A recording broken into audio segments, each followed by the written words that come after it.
Hello and welcome to this week's lecture.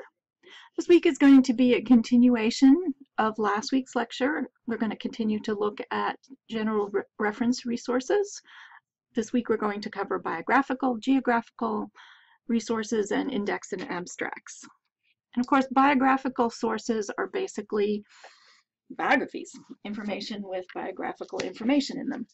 Cheng Library here at William Paterson does have something about the author, that database. And it's probably not something that you're necessarily going to use with your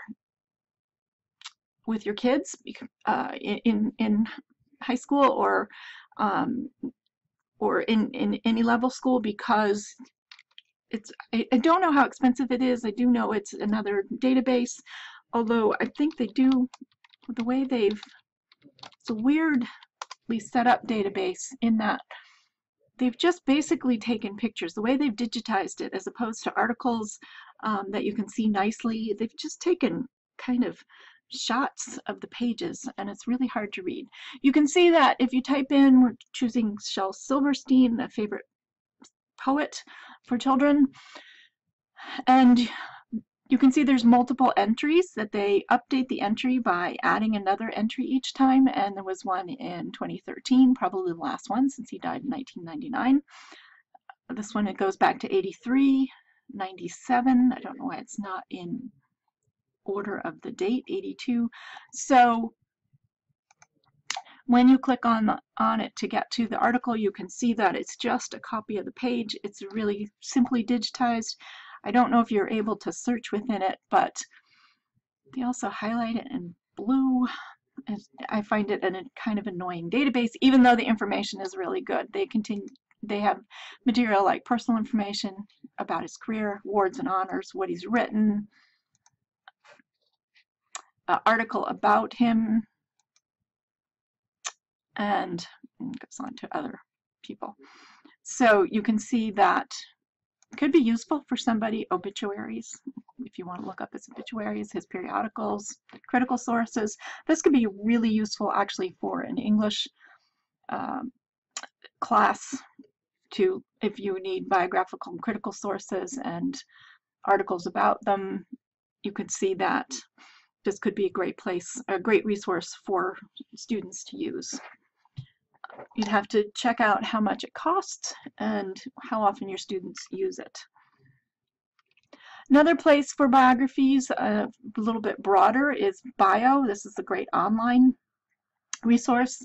I think this was originally by the Biography Channel. I don't even know if that still exists, but you can get biographies. It does, I believe, it does have ads on it, but there is some nice material in it, biographical material, at a pretty medium kind of level, so it may be useful for some of your students. There's books like Black Authors and Illustrators of Books for Children and Young Adults. This is the 4th edition, so that could be something, wouldn't be as up to date as an online resource, but probably maybe as up to date as something about the author, because if you looked at Shel Silverstein when he died and when they updated his bio, his article, and put a new article in, it was a couple of years. So this is how it used to be when everything was in print. Things took a while to get updated and to get the most recent information, and now it's a little bit faster usually. So it might be, these might be interesting resources to use.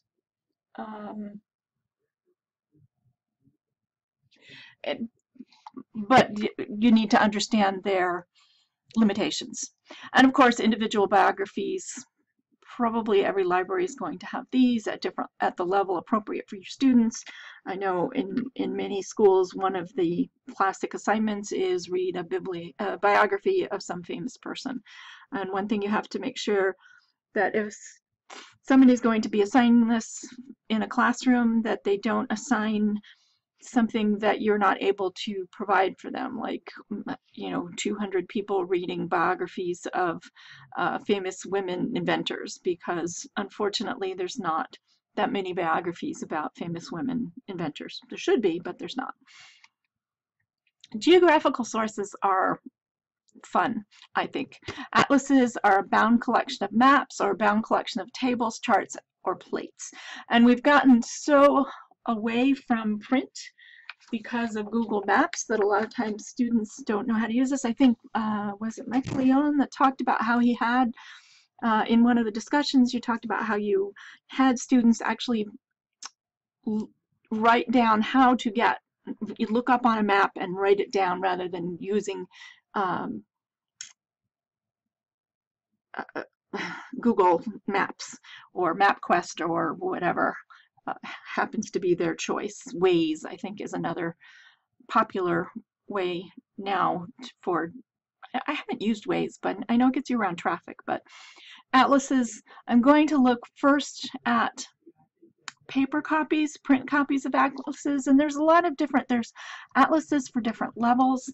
They can also be, I think they can also be, have information that you wouldn't necessarily find on Google, and also can be really useful for learning.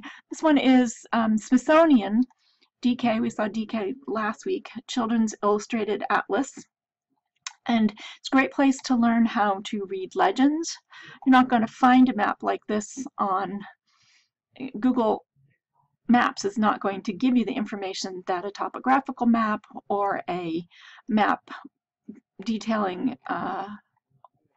the products of a country are going to give you, or the habitats, country borders. Well, you can get borders on Google Maps. But there are uses for print type maps. And see, this is grades 3 to 7, grades 5 to 8, you have National Geo. Grades 5 and up, Merriam-Webster has a student atlas. National Geographic for kids again. Oh, United States Atlas, so it hones in on United States. An animal atlas. So here you get, as you remember last week, some of the encyclopedias were broad and some were narrowed in on a topic or a place. So the animal atlas, you can see that it's, again, DK Smithsonian. You see the similar layout, but here they're focusing on animals and where information about animals and their ranges. And you can see where you have a range combined with a topographical map. So there's a lot to be learned still from print maps.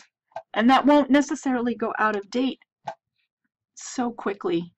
Well, with climate change, maybe the animal map will go out of date. An atlas of the skies. This one's awesome. Again, DK.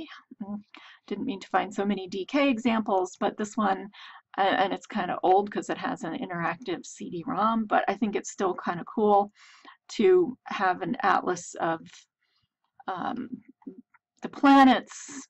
And here you see the classic DK look with the white background and images cut out and small paragraphs. So this could be good for browsing, but also good for reference.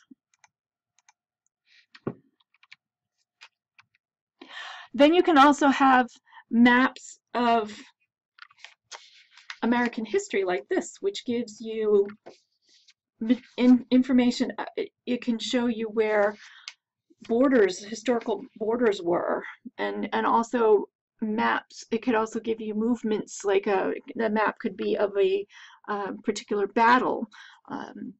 Interesting to use historical maps to learn about Rome and its borders at different times. So this one's American history, so it's not going to have Rome, but still, this is where a historical atlas and also maps and geographical resources of different times, because I'm sure you can find some of the maps in here online, but there's just something really nice about a paper map where you can see the whole thing and kind of put it in context. That's my personal feeling about maps anyway. There are some great online maps that you can also use. When I was talking about finding this online, you probably can find some of the particular maps in here online. It's nice to have it all in one place. There are maps to supplement your print maps. And of course, National Geographic is a wonderful resource for maps. This one I think is really interesting, where they're talking about the stories that maps tell. So they have different, how map makers help indigenous people defend their lands. And there's a whole story to go along with this, and multiple maps, and a lot of additional information other than just how to get from one place to another as you would on Google Maps. Map skills, there's a National Geo has map skills for elementary students. I think they may have map skills for other ages too, I'm not sure, but it can give you some ideas of how to work with students using maps, both paper and online maps. So there's a lot of good resources on geographical resources here in National Geo, which I think is very appropriate. And of course, Google Earth is really interesting in terms of how to use maps. I'm going to move that, because they have this little, let's pick a place to go. We can search to go. If you can't get your students, let's say, to Washington to see the Vietnam Veterans Memorial when you're discussing memorials or Vietnam in class, you can bring them to Google Earth and get a nice layout of where, if you can handle, sometimes this makes me a little dizzy, the way this moves, but you can get a close-up view. If you go here, you get some information about the item, the place itself. And then if you go here and click on this little guy down here, it gives you different places that they have images of 360-degree images of the thing that you're looking at. So you can see that you can actually see the Vietnam Memorial here. You see the person who's taking the picture. Not sure how they got the 360 image here from that person taking the picture, unless they had her rotate. But you can get a nice feel for the setting, for what else is around there, and it makes a nice way, to explore a setting. I also looked up, some of them have the Taj Mahal. It has a trek, so you can explore the Taj Mahal. And this is what gets me dizzy. I don't know why. But it also gives you, I think, 11 places here. And where did I go before? It gives you a little bit of information behind the trek, with some more information about the Taj Mahal. But you can also go to each of these little points, and it gives you a view of what you're seeing. Here's the river, and it gives you some information about the river, the West Building, what it is, so you can really explore a site in a little more depth using Google Earth. I haven't been on Google Earth in a long time, and it really, going back to it, made me realize that there's some really nice things. Your students, many of your students are probably not going to get to the Taj Mahal, but you can really get a nice experience of the Taj Mahal. And then I think these are the little, so it takes you in on the map to seeing it up close. So you can see here is where you are. It switches the two. And here's a much more close-up view of what you're seeing. And you get the 360. And that's one of the corners there. I could play with this forever, but I'm not going to subject you to that. So Google Earth is another great geographical resource. I'm sure many of you have used it to good effect already. Indexes and abstracts, I'm going to talk about. Indexes, basically ProQuest and EBSCO and Academic Search Premier are indexes. They used to be in actually paper where you would go and look up periodicals or something, and you know, all the journals would be in this index, and you would go and, you know, on paper look it up by the author. They'd be cross-indexed by the author, the title, or the journal, and then from there go on paper. There'd be an abstract in there. Sometimes it would just be a listing of things. Often it would include the abstract, and of course the abstract is a short description of the article or book, or mostly articles when you're talking about indexes, although there is a books in print index that's now online. So you used to go to these big paper indexes in college. Probably some of you remember them. I certainly do. And you would then go and see if they had the journal, and then go to the paper copy of the journal. Well, basically what ProQuest and EBSCO and Academic Search Premier and these big database companies did was put them online and then make the full text available. Obviously in print, this was not going to be doable. You needed to put as much into those books as possible, so you kept the information limited and used a lot of shorthand legends that gave you additional information about the article. And then sometimes, like I said, sometimes they had abstracts and sometimes they didn't. If you think about the index to a book, basically the indexes are indexed to the articles, and the online ones now actually take you to some of the articles. As you know, if you've done some searching on databases, that sometimes the article is available full text and sometimes it's not. For example, one of the databases that Cheng has is called Library and Information Science Abstracts, because it used to be only abstracts. Even when it first went online, primarily it was abstracts, and you could search it online, probably originally through a CD-ROM. And then they morphed to the point where they were able to connect to some of the articles and provide full text for the articles. So that's indexes. Internet Archive is kind of a big index, and it's really, I always forget about it, but it's got some really cool resources. It's a nonprofit library of millions of free books, movies, software, music, websites, and more, images. I was just looking through here. They have feature films that are in public domain, so you're not going to find the latest film, but I was just looking in Sci-Fi, Plan 9 from Outer Space, the best worst movie there ever was made. So there's material like this, and I have this included with indexes and abstracts. It's kind of like a huge database with the index.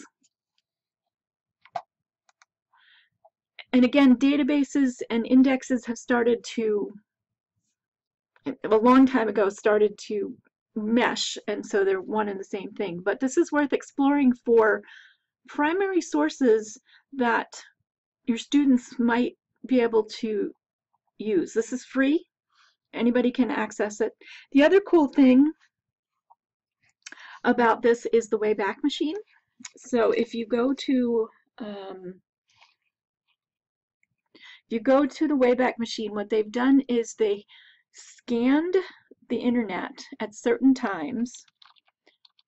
I'm going to look up White House.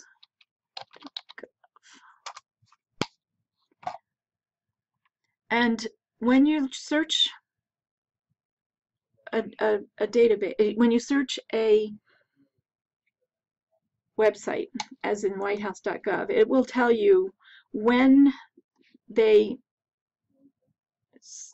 searched it and captured the database, captured the website at that point. So in 2006, you can see that they captured it on February 28th, 5 snapshots of the database. So you can actually go back, and it takes a few minutes to load.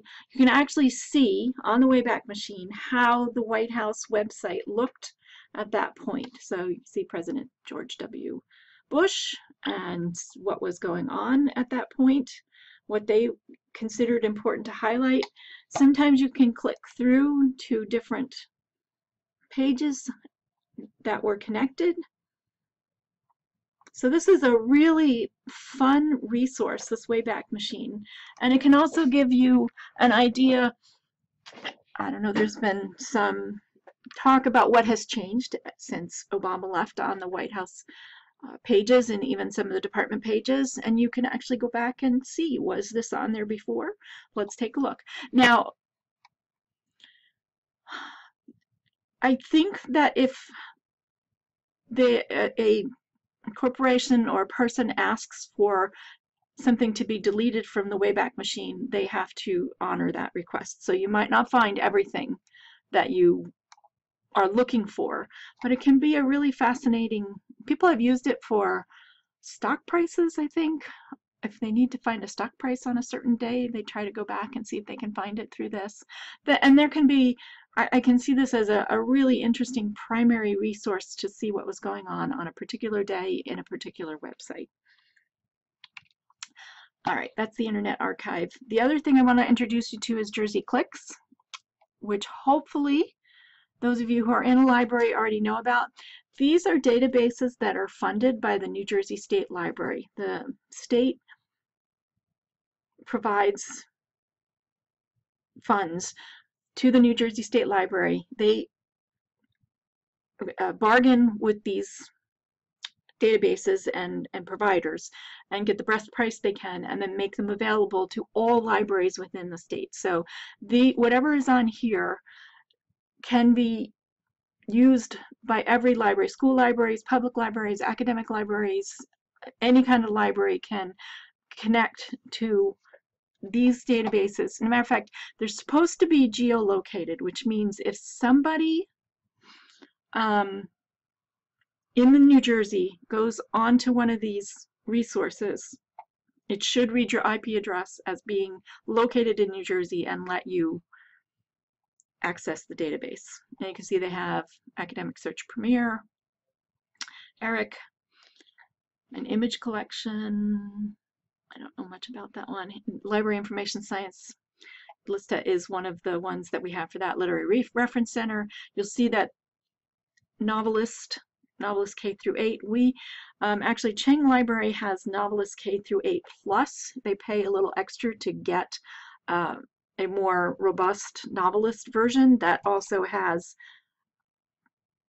nonfiction, Novelist K8, and that here tends not to have nonfiction.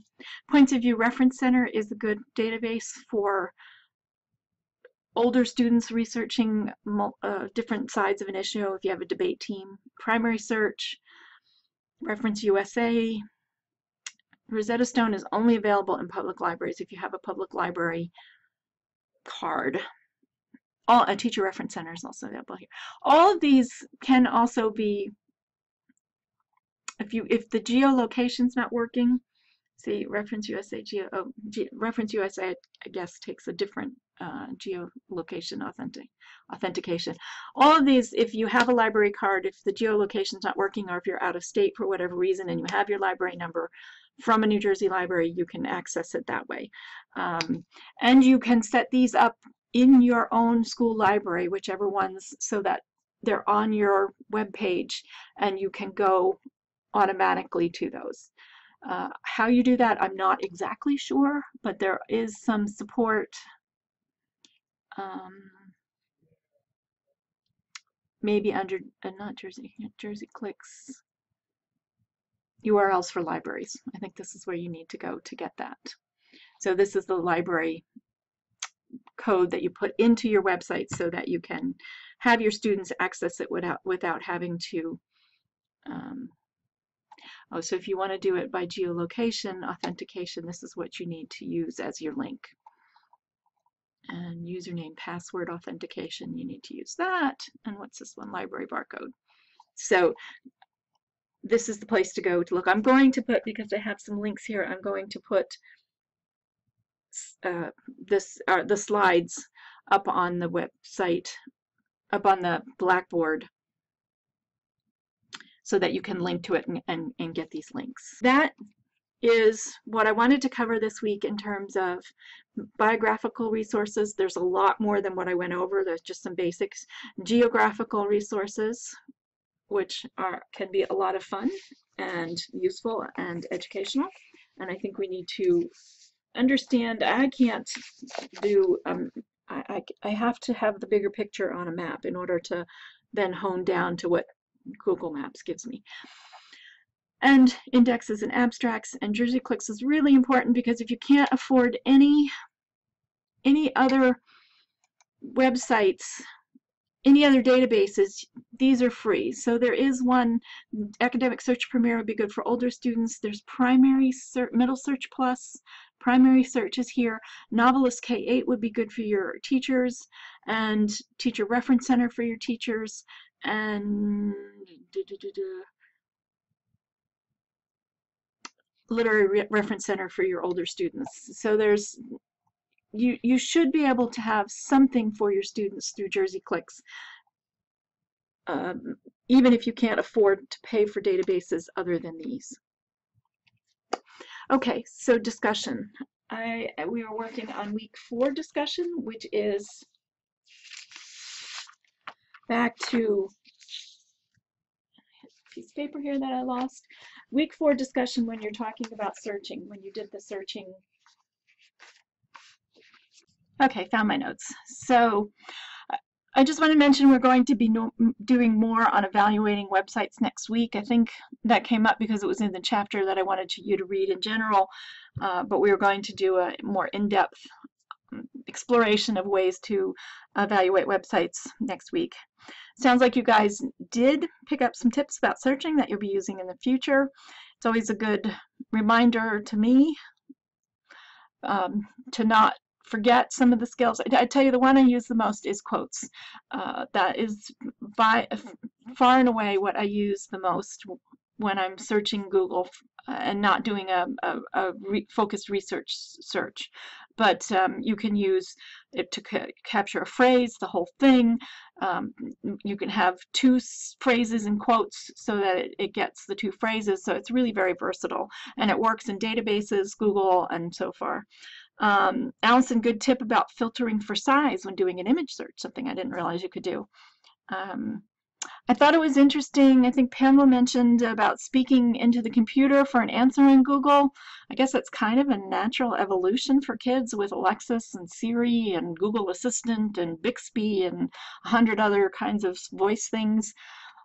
It reminds me, and probably none of you will remember this, but when the Star Trek, when they went back in the movie to search for the whales, Scotty addressed the computer with his voice and found that the technology of a mouse and typing was so archaic.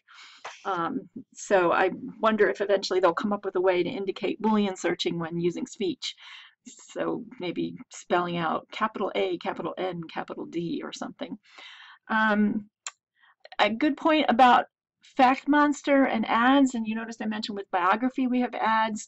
FactMonster is one of those ones that has the ads that are particularly annoying, as she noted that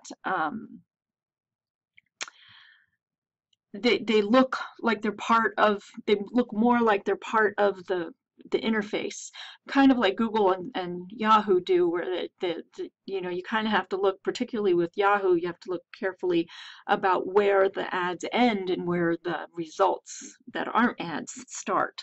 So it's nice to, that's one of the nice things about the databases. You pay for them, but you get ad-free. One thing I wanted to mention about Google Scholar, don't rely on it completely, especially when you're not using it when it's hooked up to a library. For example, as I think I showed you, if you go into Cheng Library and go into Google Scholar as a database, then anything that's in one of the databases as full text shows up on Google Scholar. If you're not connected, if you're using it unconnected to a library that has databases that have built that in, then you might miss some items that, like if you have Academic Search Premier through JerseyClicks and you have your students searching Google Scholar without being hooked up to that, then they might be missing those articles that they could use because they don't come up as full text. So make sure that you have them check databases as well as Google Scholar, especially if there's something that they find on Google Scholar that they think is going to be particularly useful. Have them see if it's in your database.